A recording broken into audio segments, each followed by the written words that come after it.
शहर रोशनाबाद कोई बहुत बड़ा शहर नहीं था, मगर वहां की गलियों में एक अजीब सी रौनक बसती थी। सुबह की आजान के साथ दुकानों के शटर उठते, फकीर अपनी चादर समेटते और लोग रोजी की तलाश में निकल पड़ते। इसी शहर के एक सादे से मोहल्ले में एक नौजवान रहता था, जिसका नाम सलमान था। न दौलत थी न शोहरत, बस मेहनत करने वाले हाथ और सब्र से भरा हुआ दिल। सलमान के वालिद एक मामूली दर्जी थे। कपड़ों पर सुई चलाते चलाते उनकी आंखें कमजोर हो गईं, मगर उन्होंने कभी शिकायत नहीं की। वालिद अक्सर सलमान से कहा करते, बेटा, अगर अल्लाह ने तुम्हें किसी के काम आने का मौका दिया है तो उसे गनीमत समझो। नेकी का बदला इस दुनिया में नहीं भी मिले तो अगली दुनिया में जरूर मिलता है। सलमान उन बातों को सुनता तो था, मगर उस वक्त उनकी गहराई को पूरी तरह समझ नहीं पाता था। वालिद की मौत के बाद घर की जिम्मेदारी सलमान पर आ पड़ी। वो सुबह सुबह बाजार जाकर मजदूरी करता, कभी किसी की दुकान पर सामान उठाता, कभी किसी गाड़ी से बोझ उतारता। दिन भर की मेहनत के बाद जो थोड़े बहुत पैसे मिलते, उन्हीं से घर चलता। माँ बीमार रहती थी, मगर सलमान में कभी किसी के सामने हाथ नहीं फैलाया। एक दिन की बात है, सलमान बाजार से लौट रहा था। जेब में पूरे दिन की कमाई थी, बस इतनी कि घर का राशन आ जाए और माँ की दवा मिल जाए। रास्ते में उसने देखा कि एक बूढ़ा आदमी सड़क के किनारे बैठा रो रहा है। उसके कपड़े मैले थे, चेहरे पर भूख साफ नजर आ रही थी। लोग आ जा रहे थे, मगर कोई उसकी तरफ ध्यान नहीं दे रहा था। सलमान का कदम अपने आप रुक गया। उसने बूढ़े से पूछा, चाचा, क्या हुआ? आप यहां क्यों बैठे हैं? बूढ़े ने कांपती आवाज में कहा, बेटा, दूर के गांव से इलाज के लिए आया था। जेब कट गई, न खाने के पैसे हैं न लौटने का किराया। सलमान ने जेब में हाथ डाला। जितने पैसे थे वही उसकी आज की और कल की जरूरत थे। एक पल को उसका दिल डगमगाया। माँ की दवा, घर का खर्च, सब उसकी आंखों के सामने आ गया। मगर फिर वालिद की बात याद आई। उसने बिना ज्यादा सोचे आधे से ज्यादा पैसे बूढ़े के हाथ पर रख दिए। बूढ़ा हैरान रह गया। उसकी आंखों से आंसू बहने लगे। उसने दुआ दी, अल्लाह तुझे कभी खाली हाथ ना लौटाए बेटा। सलमान मुस्कुरा दिया और बोला, चाचा, दुआ मत दीजिए, बस खाना खा लीजिए। घर पहुंचकर सलमान ने माँ को पूरी बात नहीं बताई।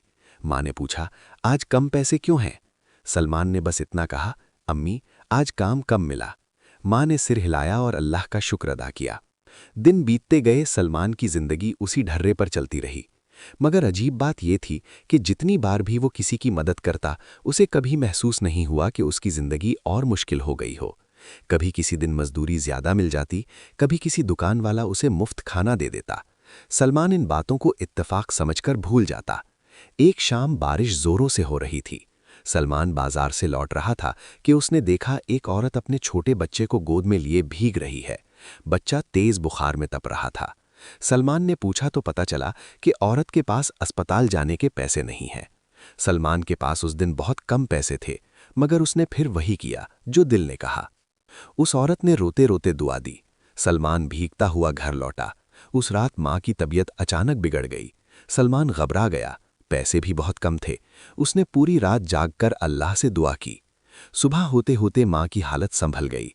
डॉक्टर ने कहा, अल्लाह का करम है, वरना रात मुश्किल थी। सलमान ने सुकून की सांस ली, मगर उसके दिल में एक सवाल उठने लगा, क्या ये सब यूं ही हो रहा है या वाकई नेकी का कोई असर है?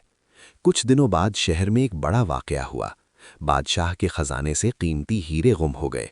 शहर में हड़कंप मच गया। हर गली, हर मोहल्ले में पहरे बिठा दिए गए। शक की सुई गरीबों की तरफ घूमने लगी। सलमान जैसे मजदूरों से पूछताछ होने लगी। एक दिन सिपाही सलमान को भी पकड़ कर ले गए। उस पर कोई इल्जाम नहीं था, मगर हालात ऐसे थे। सलमान ने सच्चाई से हर सवाल का जवाब दिया। उसके चेहरे पर डर नहीं, बस हैरत थी। जेल में सलमान की मुलाकात एक अजीब आदमी से हुई। वो खामोश रहता, मगर उसकी आंखों में गहरी समझ थी। एक रात उसने सलमान से पूछा, तू डरता नहीं? सलमान ने कहा, जो नहीं किया उससे डर किस बात का? उस आदमी ने मुस्कुराकर कहा, तू बहुत नेकी करता है, मगर याद रख, नेकी का हिसाब तुरंत नहीं मिलता। सलमान ने जवाब दिया, मैं हिसाब के लिए नहीं करता। कुछ दिनों बाद असली चोर पकड़ा गया और सलमान को छोड़ दिया गया। बाहर निकलते वक्त जेल का वही आदमी उसे दुआ देकर चला गया। सलमान ने कभी नहीं पूछा कि वो कौन था। जिंदगी फिर अपने रास्ते पर चल पड़ी, मगर अब सलमान के दिल में एक नई समझ जन्म ले रही थी। वो नेकी करता मगर उसका जिक्र किसी से नहीं करता, न किसी से उम्मीद रखता न शिकायत। एक रात जब सलमान माँ के पास बैठा था, माँ ने कमजोर आवाज में कहा, बेटा अगर मैं ना रहूं तो भी नेकी मत छोड़ना। सलमान की आंखें भर आईं। उसने माँ का हाथ थाम कर कहा, अम्मी जब तक सांस है आपकी बात नहीं भूलूंगा।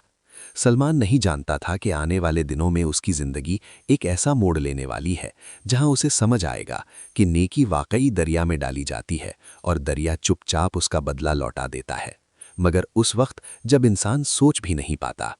माँ की तबीयत धीरे धीरे कमजोर होती चली गई। सलमान हर दिन मेहनत करता, मगर अब उसके दिल में एक अजीब सा खौफ बस गया था। वो जानता था कि वक्त किसी का इंतजार नहीं करता। एक सुबह माँ ने उसे पास बुलाया। उनकी आंखों में सुकून था, जैसे कोई सफर पूरा होने वाला हो। माँ ने कहा, बेटा मैंने जिंदगी में बहुत कुछ देखा है, मगर एक बात समझ ली है, इंसान का असल माल उसकी नेकी होती है। अगर लोग उसका बदला न दें तो समझ लेना कि अल्लाह ने अपने पास जमा कर ली है। सलमान माँ की बात सुनकर चुप रहा। उस दिन पहली बार उसे लगा कि माँ उससे विदा ले रही हैं। कुछ ही दिनों बाद माँ इस दुनिया से रुखसत हो गईं। सलमान की दुनिया उजड़ सी गई। घर सूना लगने लगा। वो हर कोने में माँ की आवाज़ ढूंढता, मगर सिवाय खामोशी के कुछ न मिलता। उस रात सलमान बहुत रोया, मगर सुबह उठकर उसने वही किया जो माँ सिखा कर गई थीं, सब्र। माँ की मौत के बाद सलमान के लिए जिंदगी और मुश्किल हो गई। अब घर में कोई नहीं था, न कोई सहारा। कई बार ऐसा हुआ कि वो खुद भूखा सोया, मगर किसी जरूरतमंद को खाली हाथ नहीं लौटाया। लोग कहते, सलमान पागल है, खुद के पास कुछ नहीं और दूसरों पर लुटाता है। सलमान बस मुस्कुरा देता। एक दिन शहर में एक बड़ा ऐलान हुआ। बादशाह ने फरमान जारी किया कि वो शहर के हालात जानने के लिए आम लोगों के बीच जाएगा, मगर कोई उसे पहचान नहीं पाएगा। सलमान ने ये बात सुनी और भूल गया। उसे इन बातों से क्या लेना था। उसी शाम सलमान को एक आदमी मिला जो बेहद थका हुआ और बीमार लग रहा था। उसके कपड़े साधारण थे, मगर उसकी आंखों में अजीब सी रोशनी थी। उसने सलमान से पानी मांगा। सलमान उसे अपने घर ले आया। खुद भूखा रहा, मगर उस आदमी को खाना खिलाया। रात को अपनी चादर उसे दे दी। सुबह वो आदमी उठते वक्त बोला, तू जानता नहीं तूने किसकी मदद की है। सलमान ने कहा, मुझे जानने की जरूरत नहीं, इंसान होना काफी है। वो आदमी कुछ पल चुप रहा, फिर चला गया। सलमान ने उसे फिर कभी देखने की उम्मीद नहीं की। कुछ ही दिनों बाद शहर में फिर हलचल मच गई। सलमान को दरबार में बुलाया गया। वो डर गया कि न जाने अब क्या इल्जाम लगेगा, मगर जब वो दरबार पहुंचा तो उसकी आंखें खुली की खुली रह गईं। तख्त पर वही आदमी बैठा था जिसे उसने भूखा और बीमार समझकर पनाह दी थी। बादशाह ने सबके सामने कहा, ये वही नौजवान है जिसने मुझे तब सहारा दिया जब मैं आम आदमी बनकर घूम रहा था। इसने मुझसे न नाम पूछा न इनाम मांगा। सलमान कांपने लगा। उसने सिर झुका लिया। बादशाह ने आगे कहा, मैं इसे आधी दौलत देना चाहता हूँ। सलमान ने पहली बार बोलने की इजाज़त मांगी और कहा, जहां पनाह, मुझे दौलत नहीं चाहिए। दरबार में सन्नाटा छा गया। बादशाह ने पूछा, फिर क्या चाहिए? सलमान ने कहा, अगर कुछ देना है तो इतना दीजिए कि मैं किसी और की मदद कर सकूं। बादशाह की आंखें भर आईं। उसने सलमान को शहर का अमीन बना दिया, ऐसा ओहदा जहां वो गरीबों की मदद कर सके, इंसाफ कर सके। वक्त गुजरता गया। सलमान की जिंदगी बदल गई, मगर उसका दिल वही रहा। वो अब भी सादा कपड़े पहनता, अब भी नेकी को छुपा कर करता। कई बार लोग उसकी तारीफ करते, मगर वो कहता, जो कुछ है अल्लाह का है। एक दिन वही बूढ़ा आदमी जिसकी उसने पहली मदद की थी उसे मिला। उसने कहा, बेटा तूने उस दिन मुझे बचाया था। फिर वो औरत भी आई जिसका बच्चा बच गया था। उसने कहा, अगर तू ना होता तो मेरा बच्चा न रहता।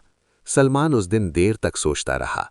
उसे समझ आया कि उसने कभी किसी नेकी का हिसाब नहीं रखा, मगर अल्लाह ने हर नेकी को किसी न किसी सूरत में लौटा दिया। उस रात सलमान माँ की कब्र पर गया। उसने कहा, अम्मी अब समझ आया, नेकी वाकई दरिया में डाल दी जाती है। इंसान भूल जाता है, मगर दरिया नहीं भूलता। सलमान की आंखों से आंसू बह रहे थे, मगर दिल में सुकून था। उसे अब किसी बदले की चाह नहीं थी, क्योंकि वो जान चुका था, जो नेकी सच्चे दिल से की जाए वो लौटकर जरूर आती है, मगर उस वक्त जब इंसान को सबसे ज्यादा जरूरत होती है।